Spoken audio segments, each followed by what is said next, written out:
weight of Saiyan identity. Today we open with Goku, not screaming, not fighting, just standing. And this is important because Goku represents the version of Saiyan identity that technically chose peace, right? Goku was born into violence. He was a character that technically was raised in isolation, if you think about it, from an abstract way. But somehow I think he obviously detached from that. And I think that's kind of the myth that most fans have just kind of accepted, that at some point Goku detached from all that and he really just became focused on what he says to us in the show, which is just getting better and just trying to push his limits, and being able to protect his family and his friends. The Saiyans are warriors by nature, and Goku is the exception, because then the images start to shift when you see characters like Broly. The narrative changes there, obviously, because Broly isn't really evil in the traditional sense, at least not with how Akira Toriyama, brought his character back in Dragon Ball Super. Broly is what happens when Saiyan instinct is obviously left unfiltered. He didn't have the Earth upbringing, he didn't have the emotional grounding, there was no redirection. It was just power reacting to pain. That's what makes Broly's upbringing in Dragon Ball Super really so traumatic. And that contrast matters when you're comparing Goku and Broly, if we're just talking about two of the many Saiyans that are in the show. Because I wouldn't say Goku is less Saiyan than Broly. I would hope that most of you would probably agree. But I would say he's just emotionally rerouted, right? And then if you want to look or talk about other Saiyans, there's multiple bloodlines, multiple generations we can go into.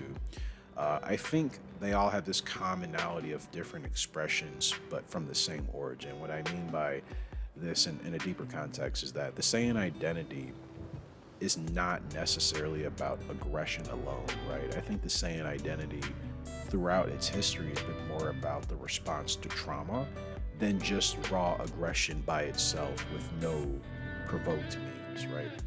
Some channel it into protection, some used it for domination, right? Some used it for rivalry. We technically more or less seen Vegeta and Goku kind of go through all three of those phases themselves, more or less throughout most of the show's existence.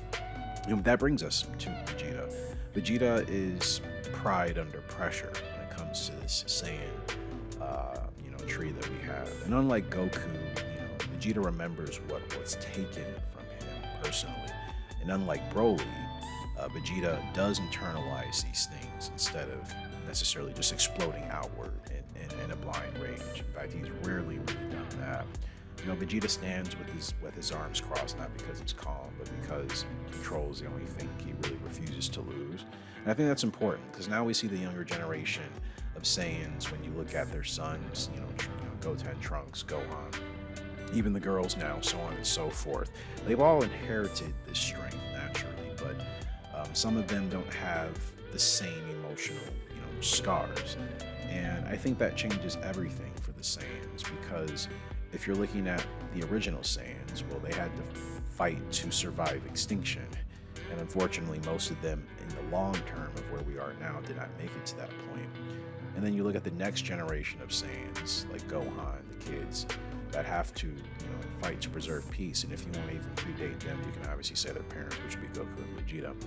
But the evolution for Saiyans is not just physical alone. And I think that's always important to emphasize, because people just look at Saiyan warrior, Saiyan ape, alien species, aggression, anger, power, destruction, whatever, just because that's the pretense and the main definition of what the Saiyans were supposed to be, and how the show described them from the perspective of working for Frieza. I think the wording was pretty colorful in that way, and I'm not saying that's a bad thing, that's just how it was described. But again, there's more psychological things happening within the Saiyan culture that is on a level that I think goes unnoticed sometimes. And again, as we think about characters mainly like Goku and Vegeta at the head of this currently, their Saiyan identities did not disappear, thankfully. They've matured, especially in the case of Vegeta. Some people may argue that Goku has kind of regressed, and I wouldn't necessarily say that he's regressed. I think Dragon Ball Super, it was just such a weird mix of a lot of things, and I think his character throughout that show is going through a time where I mean, there's so many powerful beings. There's so many crazy things happening. It's just Dragon Ball Super is like 100 times more chaotic in a general sense than Dragon Ball Z was, and I'm not saying that from a negative perspective. It just there were multiversal things happening in Dragon Ball Super that weren't happening in Dragon Ball Z. Dragon Ball Z had a lot more isolated incidents that, yeah, could have had an effect on the universe, but when we look at the general multiverse of Dragon Ball, probably a little bit smaller in retrospect, depending on the particular case, arc, saga, and issue. That's not really here nor there at this point. But if we break all these Saiyans down, I think to a core principle that may define them and their identity across the generations. We look at Broly, who I think represents just natural instinct. Of course, Vegeta represents pride. Goku, to me, is the best at adapting to anything that a Saiyan warrior or a warrior alone would have to adapt to become the best, one of the best martial artists and fighters of all time. And then when we look at the younger generations of Saiyans, I think we can just kind of put them in a group of their own. I think a lot of them represent freedom that is still inherited from trauma in a way, even if they hadn't specifically gone through that trauma themselves. Now, Gohan has gone through trauma. Goten and Trunks seem completely oblivious to what would be traumatic for most children in the world. So I don't really know how to describe their thing. I mean, it kind of tells you how badass they are, right? They're just different. But to me, if we want to talk about Saiyan arcs, that's what a real Saiyan arc is about. It's about the Saiyans going through their different levels of adaptation, dealing with their pride, dealing with instinct, being able to adapt to anything, not really understanding how certain things have been traumatic for others in their pride while they're just enjoying things as if it's the best, amusement park of all time. I think that is something I would like to see develop from the Saiyans more in Dragon Ball as we go forward.